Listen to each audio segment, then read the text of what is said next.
And can you explain to me why you're here this morning? We're here because right behind us you see Raytheon, which is the second largest weapons manufacturer, and they directly send weapons to Israel.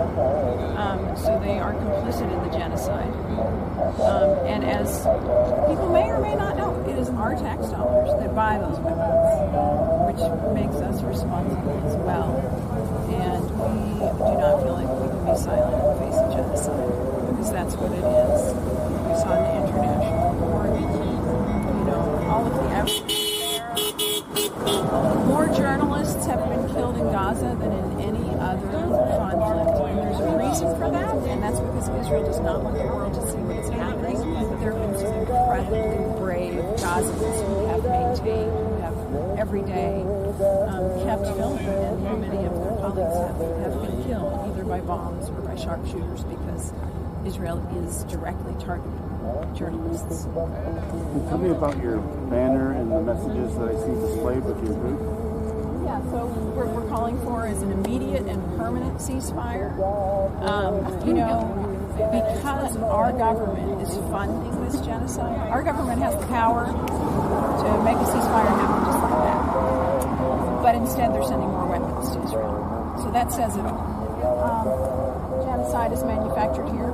These are the weapons that are going to carry out the genocide. This is direct impact, which is why we are here, despite the fact that it feels quite dangerous. You know, but we can't be silent in the face of genocide. People have done that. You know, I am a granddaughter of people who survived the Nazi occupation. And when I was little, I used to wonder how in the world people could have let that happen. But it's happening.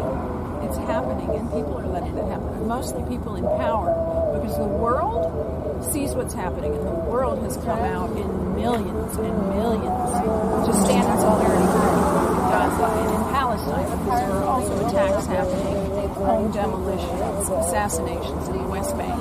And thousands of Palestinians are being held hostage by the Israeli government as prisoners. So it appears that there are some, perhaps, employees that are trying to get to the buildings back here, and your group is preventing them from continuing their path. What kind of changes have been happening? You know, some have been friendly, some not so much. You know, but this is not a fight against the employees. This is against Raytheon, the military, the weapons industry. You know, we don't have a problem with the employees. We know this is a good job, probably one of the better jobs around, right?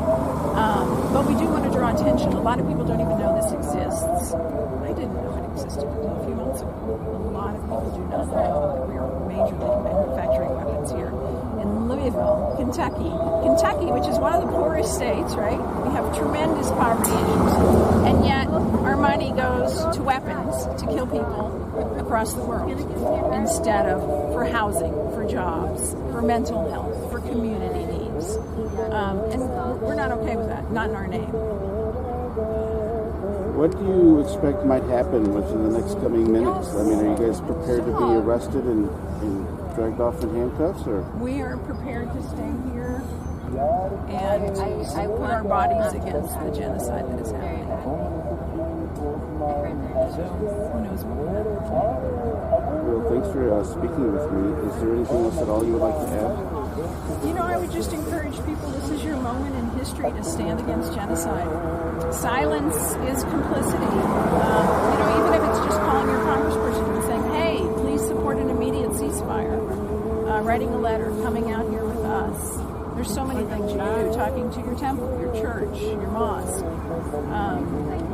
Get active, because, you know, when your grandchildren ask, what were you doing during this genocide? What do you want to say?